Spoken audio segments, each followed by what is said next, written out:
kuba mpagaze habiri muhibaza mbe ndakubaza kuva ryari telefone isonera mu nzu ukaja kubitabira hanze bivuze ko hariho amabanga usigaye umpisha yego no munsi ciriwe muhira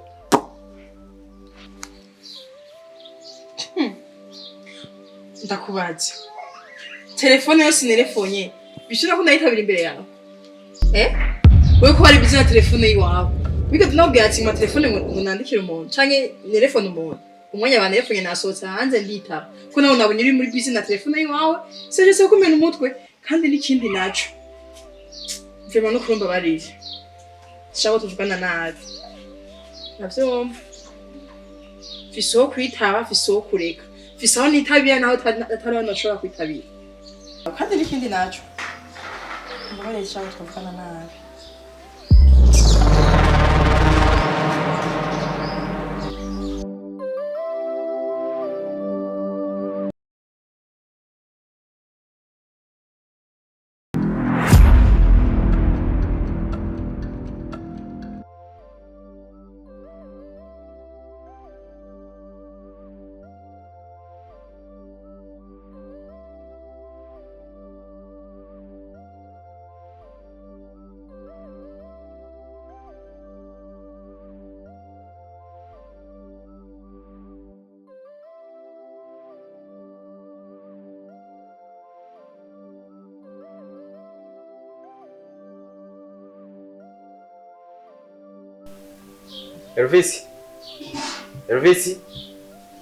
Elvis, come.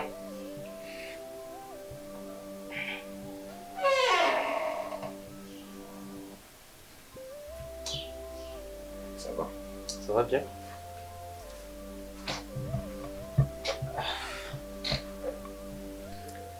Elvis. Bon, ndaguhamagaye tuvugane kwa bya nshuti zawe. Bamwe wari wazanye wa munsi mufite je natangajwe n'ukuntu cyane bansakazi ngo karagoye gafise ingaruka ariko umunsi je nawe tumeze neza uyu munsi amafaranga y'uriya mugore yampaye akazi najye ujya mukobwa nako ndatereta yose ndayafise umbayeho neza ubayeho neza ibintu ni sawa ubu niko ndibaza bagenzi byanishije akazi ubu nye babayeho gute ubu bari hehe ubu zano babagaye ofisi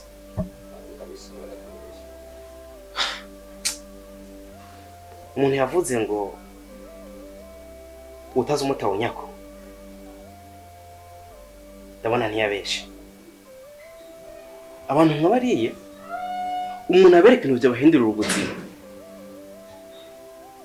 ibintu bakora mu mafaranga ejo akazogira umurimo mwiza bakazoba neza bishimye batangure bifate nabi bitware nabi banka akazi ngo gafise ingaruka Elvis wewe kuba bikoze ingaruka irimwe ni yiye woshira kumbwira incamake ingaruka wasanze mwo wewe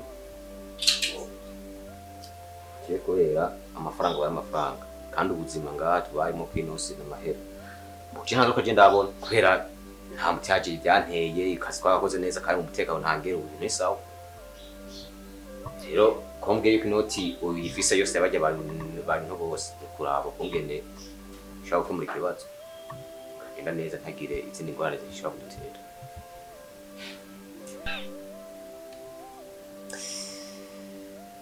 Elvis mu buzima busanzwe iyo umuntu abonye umuravyo biba ngombwa yitegurira umuturagaro turi kumwe kubera ko iyo ubonye umuravyo ntutegurira umuturagaro hari guvuga ukikanga bibaye ngombwa ukanagwa hasi kubwo guhahamuka jewe rero ibyo ntibigiremo ikibazo ni ibintu vyanje nije nabipanze kandi nzobiheraheza ahubwo ikintu gihari vuba cyane witegure tuve muri kino gihugu tugenda kubera ko amafaranga wajya mukobwa natoye ntiroshe kugumana ngaha nyina banki nke muri izi kigo zacu ndoshaka kuyajyana bakayambikira nshobora no gupfunga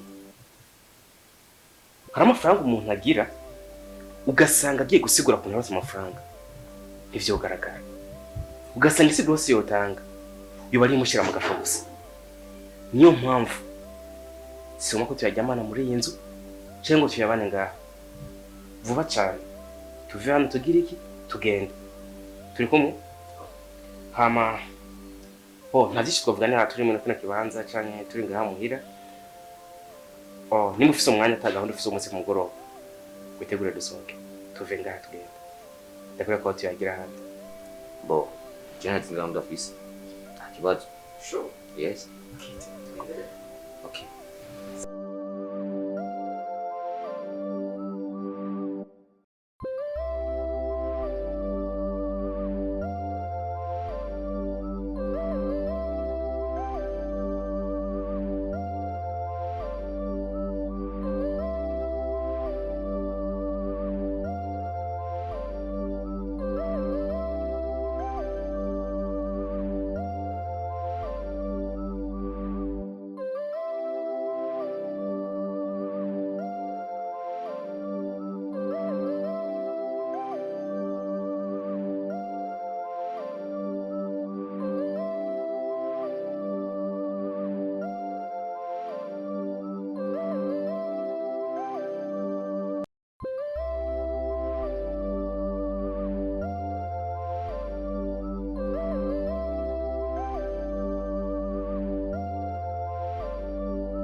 abo bantu badodora nk'uko umenga bashitse mu nzu z'iwabo ni bande?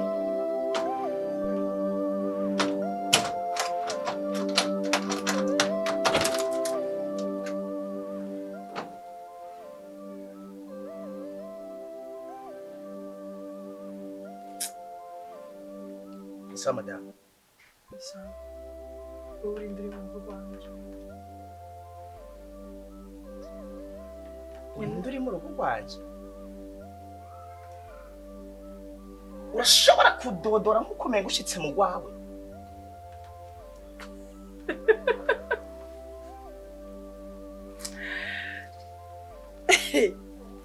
Ushaka kunyinira film?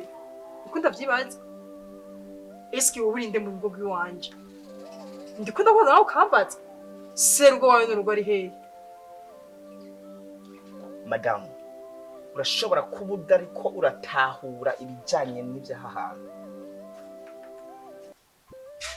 Siko urashobora kuba wari uhabaye nk'umuntu yaratunzwe iyo utunzwe rero haba hariho uburenganzira bwose bwo kugira ngo bashobore kupfa nta hantu ushobore kugenda. Nta mpamvu n'imwe uri ndiko ndatahura uri kurambarira ngo mu nzu yiwanje ngo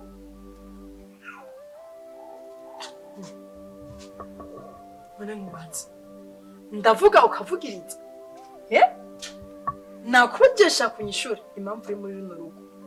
Madamu, nifitiye stress z'akazi, nta mpamvu nimwe ihari yo kugira ngo nshobore guterana amajambo nawe muri kano kanya. Uri kunyumva? Nimba ndahawe genda witware. Hama baraza kuhankura hama nawe winjire. Ariko ntibiraza nawe koko. Gisobanura.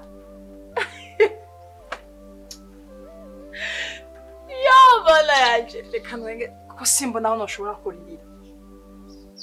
Uru rugo nuko wawe. Ego ndatonzwe. Kuko ucuvuze nico. Umugore wese abatonzwe. Ariko wese ndakuze mu rugo rwanje. Umugabo wanje wadanye umuhungu nkawe mu rugo rwanje ugira ashobora kutaranganya. Madamu, aho bigeze ni wihanganye. Siko rero ubu buri kintu ko cyose sanzwe fise ngaha. Iyi nzu ni gwanje. Cyose nagitagiye amafaranga. Bivugwa ngo muri kano kanya byo nashoboka ko nashobora no gutora igipolisi cyo gupfunga. Kagufata nkuwa nteye.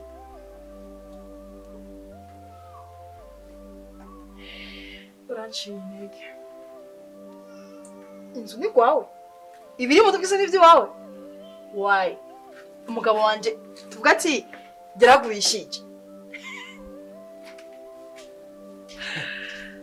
Ndazi neza yuko abantu b'abadamu sinzi kibazo mufise mu mutwe.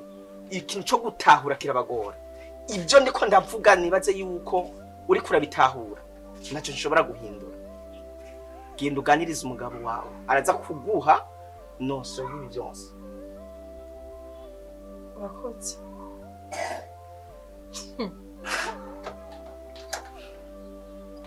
Yesubira mu byanje ndibaza nta kibazo kindi ufise.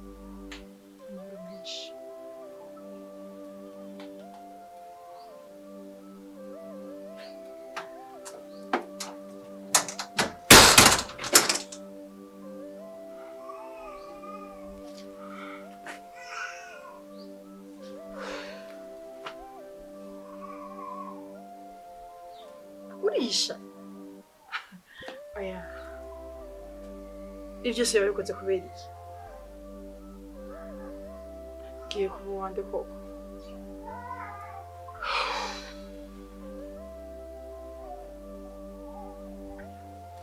Reka ngerageze.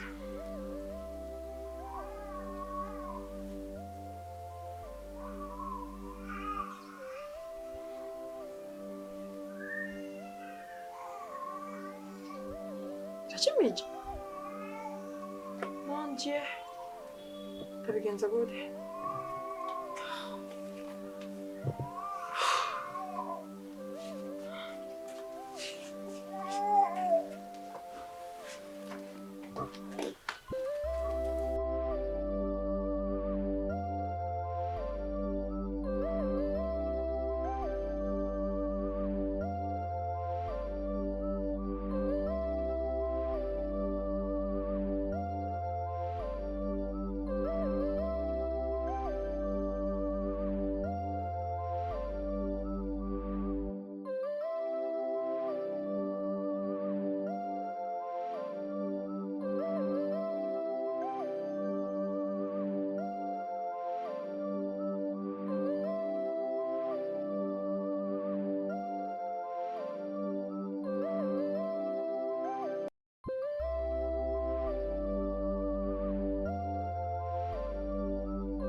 Mama Shasha.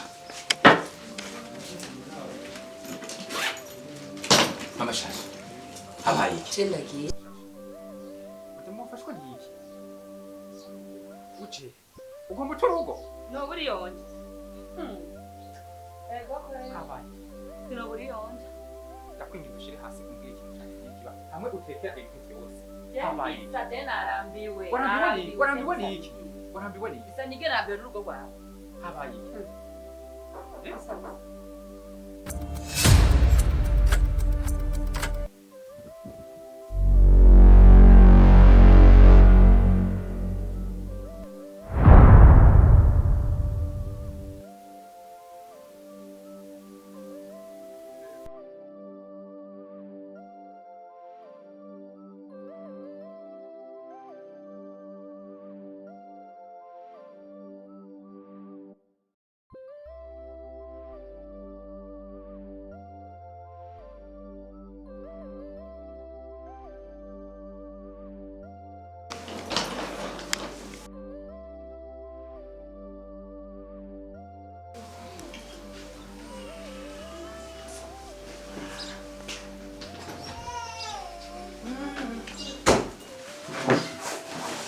Karibu.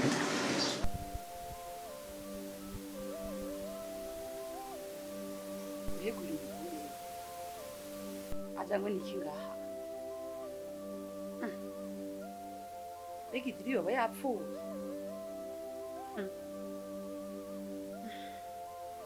Reka twumvirize ikimugenza. Madamu Karibu. Ariko mubabarire ufanye ikintu cyangwa madamu. Nabi ibintu byo mu rugo biragoye. Murakoze. Hama ndi umugenzi wa madame wawe. Mwaronze. Ariko naje birashika. Birasanzwe. Okay. Madame, bwira umukozi amuzanira akantu ko kunywa. Oya, ikuru sijo. Iyo nayindi nanyoye. Nanje ugana na madame wawe, ariko ntabwo uhari, nta kibazo. Hama, jina inubatse, sivyo? Nahise umugabo. Narahenzwe. Nja mu bandi bagabo, ndasanga urugo rwanje. Nuko bavuze ati, baca umugani ati, umugore w'igifu asambura urugo rwiwe n'iminwe yiwe, ariko umugore w'ubwenge akomeza urugo rwiwe. Umugabo wanje naye gahose ngiye kumusaba imbabazi. Bisanga aho namuziga si hakiri. Ubu tuvugana. Si yonje. Sibise naho n'umwe amazi. Umutima wanje urababaye kuko ingeso mbi nagiye. Ariko ibiberenga sinobiha agaciro kuko nibiba mu rugo kugira urugo rurara. Ko umugore n'umugabo nibo barahanira agateka mu rugo rwawe. Ariko ndambabaye. Nanje gusaba ubufasha ngaha kubera ndazi ko umugenzi.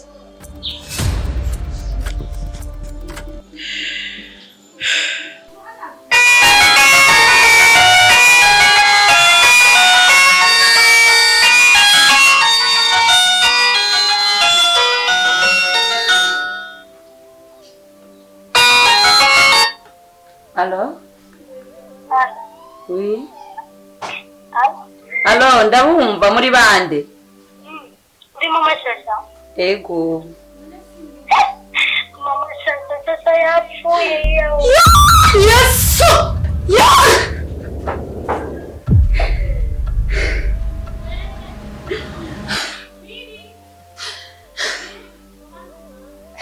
Mwana wanjye. Mama Shasha.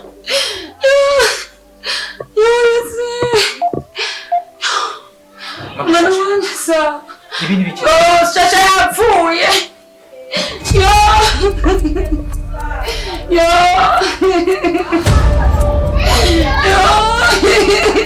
Mama Shasha.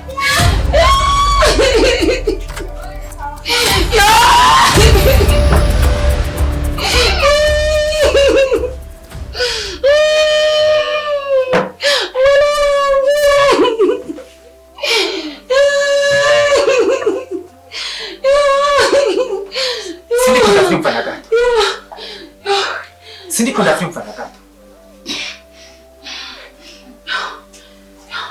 Mungu. Shasha wanje.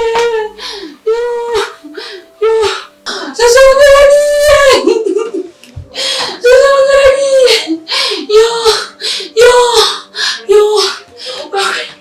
Shasha wanje ragiye. Byose nizerabiye. Badutunga ibintu nahamagaye bishobora kuboneka muri aka kanya. Wina telefone cyayize. Byose nibyo nabigize. Ndasabye imbabazi. Mumbabarire. Nukuri mumbabarire. Mwiza wanje nukuri mumbabarire ndagusabye imbabazi. Ibibazo byose uri kuracamo nije nabigize. Nije nabaye nyina bayazane. Mumbabarira she, mumbabarira mwiza wanje. Ndagusabye imbabazi. Nije nabaye nyina bayazane. Nije nakinyidiri. Nije natanze amahera kugirira nabi sha. Utumusohoka mu rugo. Umvirize ukuntu impamvu yabitumye. Uyu mugabo wawe yari umu ex wanje.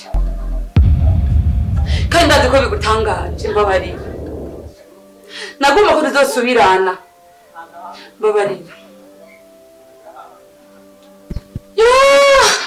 Shasha wanje aragiye. Kandi byose nije yabitumye sheri. Mbabarira. Ndasabye imbabazi. Ndasabye imbabazi sheri zigamwaye zose zashika mu rugo. Ndabonye ko je nabizanye. Nje nyina wabayazanye. Mbabarira sheri.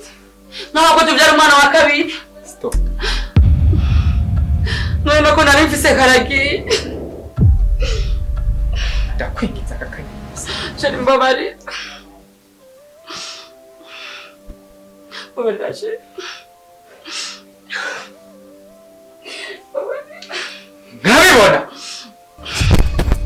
Nkabibona.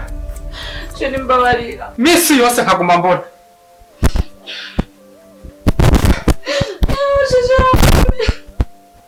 Kandi kurakora amose imbere yiwanje. Ngoja kubabarira. Mbabarira sheri. Mbabarira.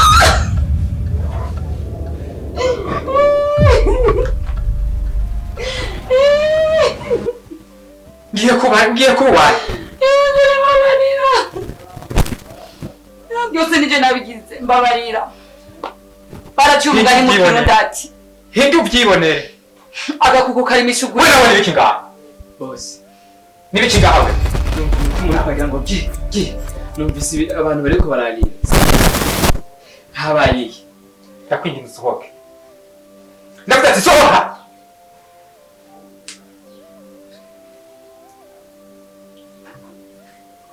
Mbabarira sheri. Amakosa yose nije nayakoze. Ndabona byose ko byavuye kuri je mbabarira.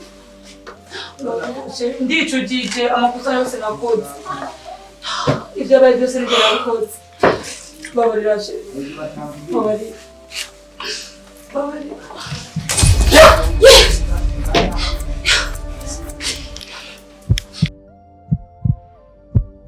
Ibi byose niko biratuma nawe.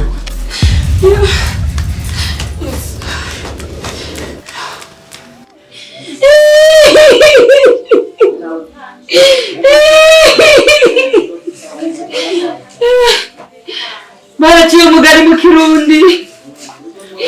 Ngo agakuko kari mishugwiri.